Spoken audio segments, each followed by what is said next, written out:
Hello my dear friends, welcome back to my channel.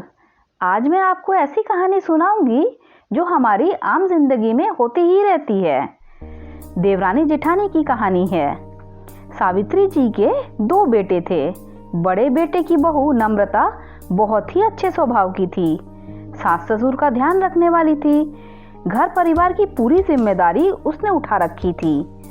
उसकी सासू माँ उसकी जितनी हो सकती थी उसकी हर काम में मदद करती, बस उसको चलने फिरने में दिक्कत आती थी। नम्रता की बेटी अभी छोटी थी जब उसके देवर की शादी संगीता से हुई। नम्रता बहुत खुश थी कि अब उसको एक बहन जैसी साथी मिल जाएगी। शुरू के 1-2 महीने नम्रता ने उसको कोई काम ही नहीं करने दिया, लेकिन उसकी बेटी भी अभी छोटी थी तो कई बार उसका काम रह जाता था तो संगीता काम को हाथ भी न लगाती।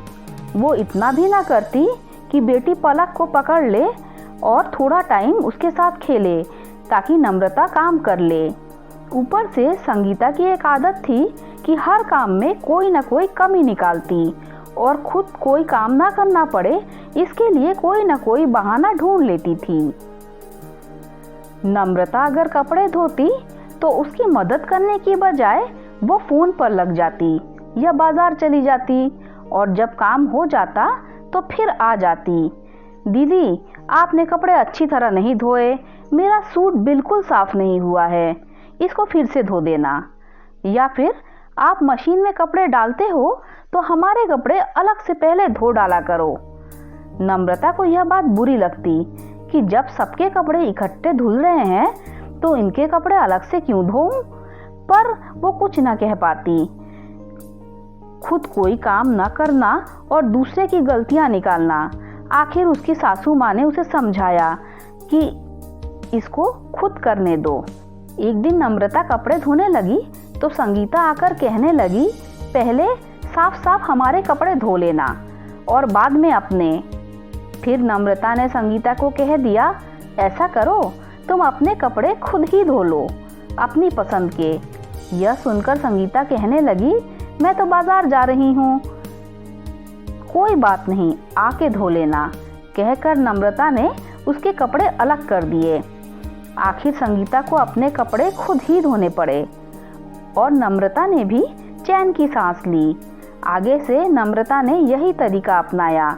संगीता जो काम करने के बहाने बनाती और कमियां निकालती तो नम्रता उसका काम छोड़ देती और उसको खुद करने को कह देती। धीरे धीरे संगीता की बहाने बनाने की आदत छूटने लगी।